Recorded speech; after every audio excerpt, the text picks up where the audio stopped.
এলাহি বাড়িটা আজ সকাল থেকেই পুরোদমে ব্যস্ত। রোজা রেখে বাড়ির সবাই হাতে হাতে সব কাজ করছে। চিত্ররাজের বিয়ে বলে কথা, তাদের শুরুটা সুন্দরভাবে হয়নি এটা ঠিক, তবে শেষটা তো সুন্দর করাই যায়।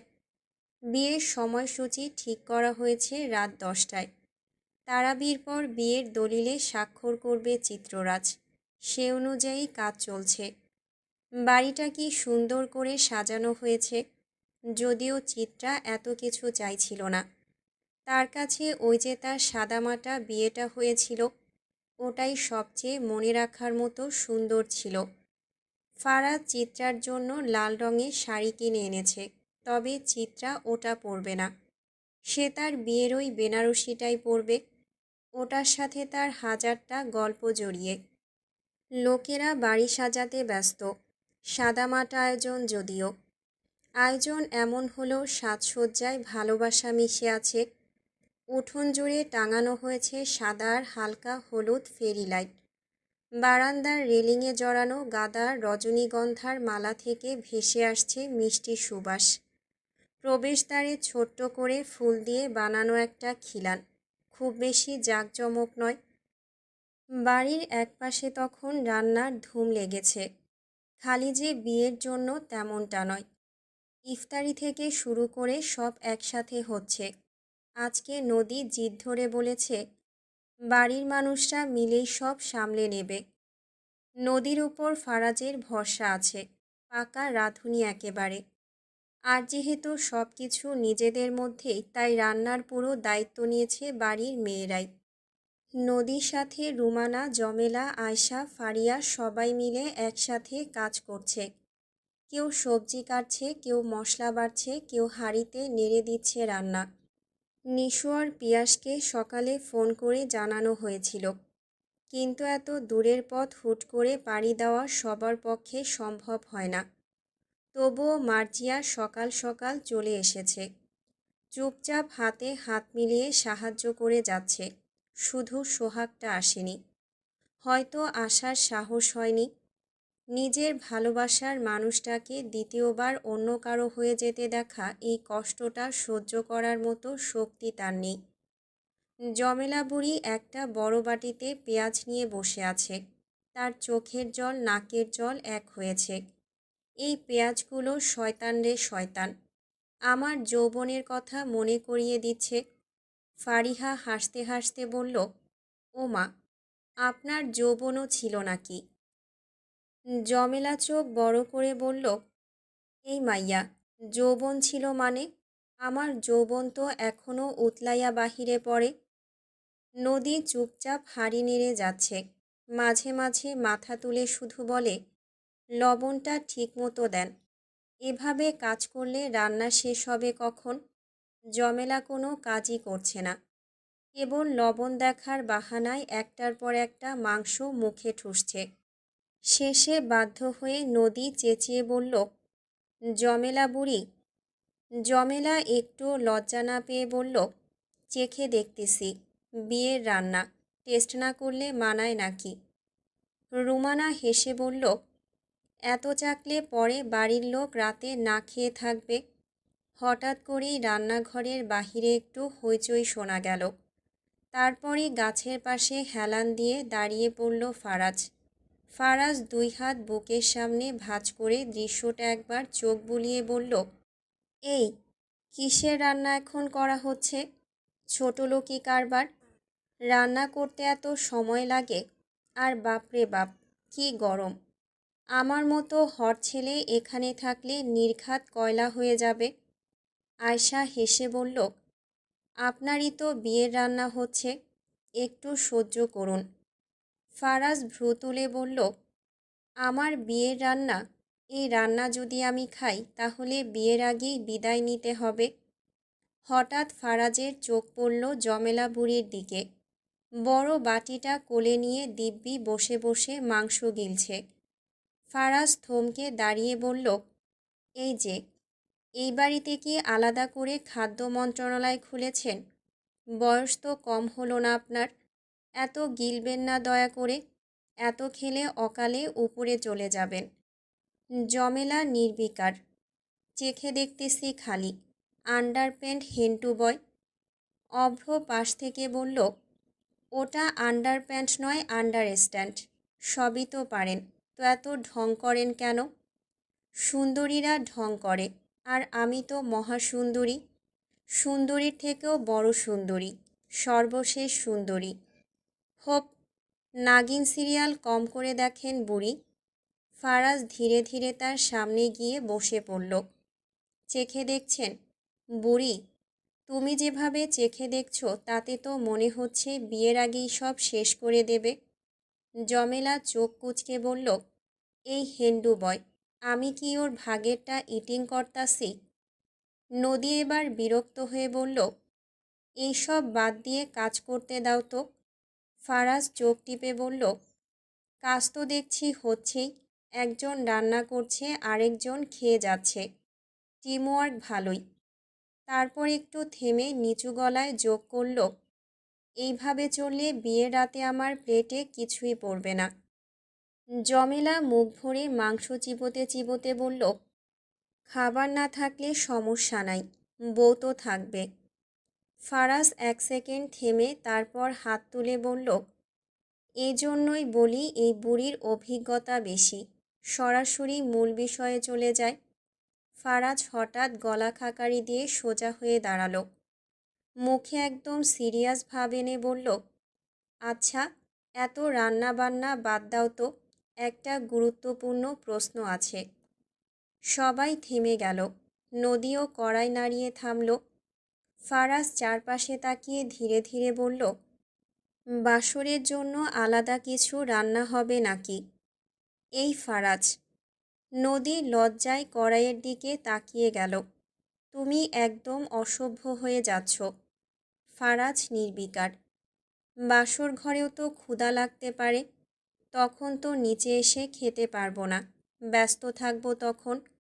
সে একটু থেমে ভ্রু নাচিয়ে বলল, অন্যান্য দায়িত্ব পালন করতে হবে না? অভ্র এবার সরাসরি মেঝেতে বসে পড়ল হাসতে হাসতে। জমেলা বুড়ি তালি দিয়ে বলল, এইটাই তো আসল কথা, আমি বলছি না খাবার লাগে না বউ থাকলে। কালুর বাপ তো বিয়ার রাতে ভাতও খাই নাই আমারে পাইয়া। ফারাজ মাথা নেড়ে বলল, বুড়ি, তুমি সিনিয়র প্লেয়ার, তোমার কাছ থেকে টিপস নেওয়া উচিত। রুমানা লজ্জায় পড়ে গেছে, নদী এবার লাল হয়ে গেছে পুরো। আর একটা কথা বললে আমি এই কড়াই তোমার মাথায় ঢেলে দেব ফারাজ। ফারাজ দুই হাত তুলে আত্মসমর্পণ করল। আচ্ছা আচ্ছা, চুপ, এখন আর কিছু বলবো না আপাতত। ঠিক তখনই বাইরে থেকে ভারী গলা ভেসে এলো, এইখানে এত হাসাহাসি কিসের? সবাই একসাথে ঘুরে তাকালো। পেছনে দাঁড়িয়ে আছেন চয়ন কায়সার। ফারাজ তাকে দেখে সোজা হয়ে দাঁড়িয়ে বলল, ও, প্রধান অতিথি চলে এসেছেন। চয়ন কায়সার ভ্রু তুলে বলল, প্রধান অতিথি না, নাচতে নাচতে যে মেয়েকে আবার বিয়ে করছো তার জন্মদাতা পিতা। তবে আজকে তোমায় ক্রিমিনাল কম ভিকটিম বেশি লাগছে। মানুষ একবার বিপদ কাঁধে নিয়ে বাঁচে না, আর তুমি একই বিপদকে দুইবার কাঁধে নিচ্ছ। প্রশংসা না করে থাকতে পারলাম না। ফারাজ হেসে বলল, ভিকটিম তো বটেই, তবে কে কাকে শিকার বানাবে সেটা রাতে বোঝা যাবে। সবাই আবার বলে উঠল, এই রে, মুখটা যেখানে সেখানে চলে। হঠাৎ করেই ফারাজ আবার গলা খাকারি দিল, আচ্ছা, একটা কথা ক্লিয়ার করি। সে চারপাশে তাকালো, এই বিয়েটা কিন্তু আমার নতুন না, পুরান জিনিস রিলন্স। রুমানা হেসে বলল, আবার শুরু করলো। ফারাজ থামল না। চিত্রার সাথে তো আগেই বিয়ে হইছে, তখন ছিল সিক্রেট ভার্সন, এখন হচ্ছে ফ্যামিলি এডিশন। অভ্র পাশ থেকে বলল, ভাই, আপডেট ভার্সন। নদী বলল, তুমি একটু চুপ থাকতে পারো না? ফারাজ মুচকি হেসে বলল, আমি একই মেয়েকে দ্বিতীয়বার বিয়ে করছি, এর চেয়ে লয়াল কেউ আছে? জমেলা বুড়ি সঙ্গে সঙ্গে বলল, না রে, এইটাই আসল লাভিং। ফারাজ চোখ টিপে বলল, আর বাসরের জন্য চিন্তা নাই, আগেই তো ট্রেনিং হয়ে। ঠিক তখনই চয়ন কায়সার বলল, এইসব কি আজাইরা কথা হচ্ছে? সবাই চুপ। ফারাজ ঘুরে দাঁড়িয়ে একদম সিরিয়াস মুখে বলল, আজাইরা না, বাস্তব কথা শ্বশুর সাহেব। আপনার মেয়েকে আমি দ্বিতীয়বার বিয়ে করছি, এটা তো আপনার গর্ব হওয়া উচিত। চয়ন কায়সার ভ্রু কুঁচকে বলল, গর্ব না, চিন্তা। একবার করে শিক্ষা হয়নি? অভ্র উফ বলে উঠল। ফারাজ সঙ্গে সঙ্গে বলল, শিক্ষা হয়েছে বলেই তো আবার করছি। ভালো জিনিস মানুষ বারবার নেয়। রুমানা মুখ চেপে হাসছে। চয়ন কায়সার কড়া চোখে তাকালো। বেশি বাড়াবাড়ি করো না, বিয়ের পর বুঝবে সংসার কাকে বলে। ফারাজ এক পা এগিয়ে নিচু গলায় বলল, সংসার? আমি তো আপগ্রেডেড ভার্সন নিচ্ছি। আগেরবার টেইলর রান হয়ে গেছে।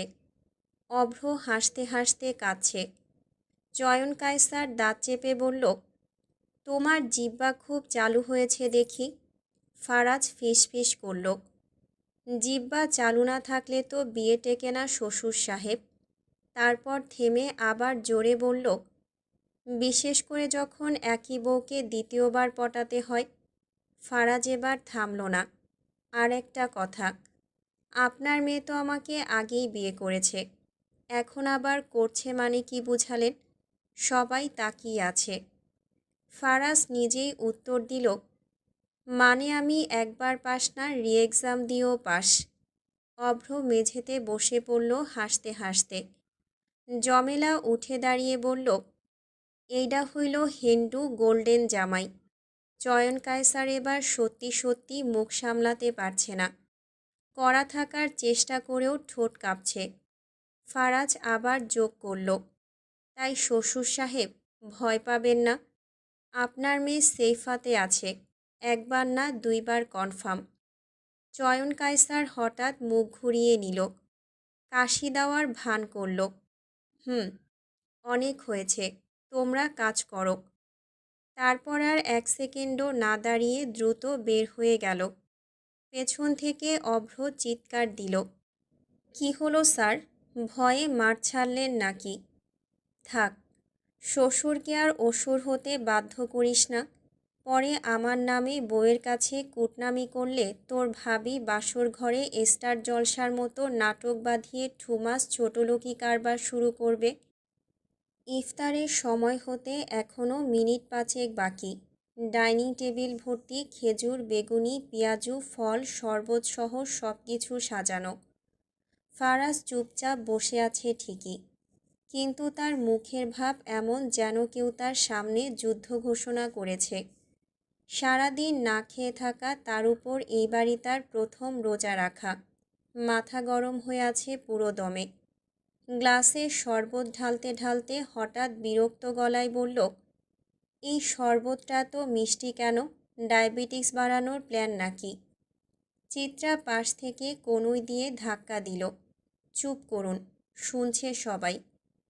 চয়ন কায়সার মৃদু কাশির ভান করে চেয়ার ঠেলে একটু সামনে এগিয়ে এলেন। রোজা রাখার অভ্যেস নেই, তাই এমন হচ্ছে।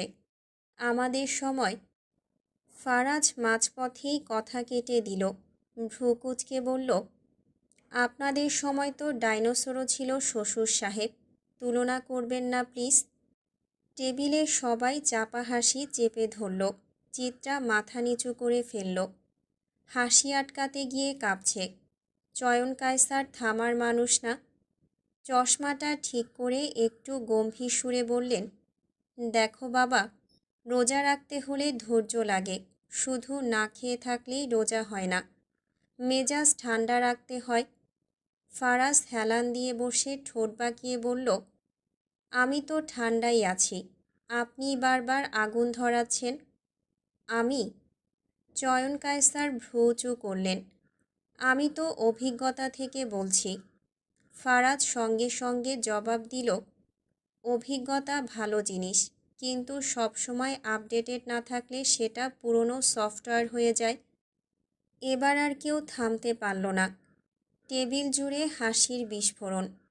পাশের আয়শা তো সরাসরি হেসে কাশতে লাগল। চয়ন কায়সারের মুখটা লাল হয়ে উঠল। তিনি গম্ভীর হওয়ার চেষ্টা করলেন, কিন্তু গলায় রাগ স্পষ্ট। তুমি কি আমাকে পুরনো বলছো? ফারাজ একদম নির্লিপ্ত ভঙ্গিতে গ্লাসে শরবত ঘোরাতে ঘোরাতে বলল, না না, পুরনো না, ক্লাসিক বলছি। তবে মাঝে মাঝে আপডেট দরকার। চিত্রা এবার সরাসরি মাথা নিচু করে হাসতে লাগলো। তার বাবা আর স্বামীর এই ঠোকাঠুকি দেখে চয়ন কায়সার এবার চেয়ারে সোজা হয়ে বসলেন। কিছু বলতে যাবেন, কিন্তু আজান দেওয়াতে থেমে গেলেন। আজান শেষে সবাই চুপচাপ ইফতার করতে লাগলো। চয়ন কায়সার ধীরে ধীরে শরবত চুমুক দিয়ে চোখ কুঁচকে ফারাজের দিকে তাকালেন। দেখছি খাওয়ার সময় তো বেশ ভদ্র হয়ে গেছো। একটু আগে যে আগুন বের হচ্ছিল সেটা কোথায় গেল? ফারাজ একদম নির্লিপ্ত ভঙ্গিতে বেগুনিতে কামড় বসিয়ে বলল, সেটা আপনার পেছনে লাগাবো বলে জমিয়ে রেখেছি। দেশে জ্বালানি সংকট বলে কথা। মনে মনে এই কথা বললেও মুখে বলল, আগুন নিভে গেছে শ্বশুর সাহেব, পানি খেয়েছি তো। ফায়ার এক্সিটিং গুইসার কাজ করেছে। চয়ন কায়সার থামলেন না।